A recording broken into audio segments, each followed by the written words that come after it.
మా పద్ధతి ఒక ప్రత్యేకమైన కళ. ఒక విషయం గుర్తుంచుకో, ఆత్మజ్ఞానం పొందాలంటే ధ్యానం అవసరం.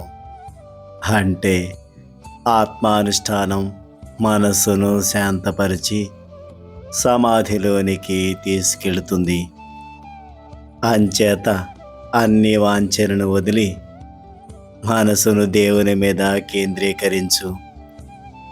మనసుకు ఏకాగ్రత కుదిరితే లక్ష్యం నెరవేరినట్లే.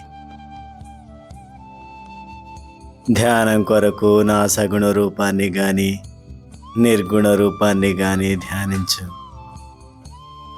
నిర్గుణ రూప ధ్యానం నీకు కష్టమైతే ఇప్పుడు నీ కళ్ళకు కనిపిస్తున్న ఈ నా సగుణ రూపాన్ని ధ్యానించు. రాత్రింబవళ్ళు ధ్యానం చెయ్యి.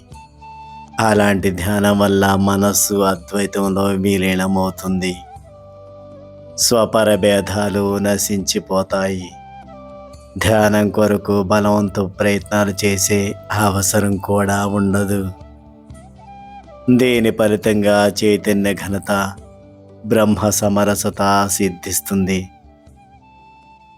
గురువు యొక్క కంటి చూపు, శిష్యునికి ఆహార పానీయాలు.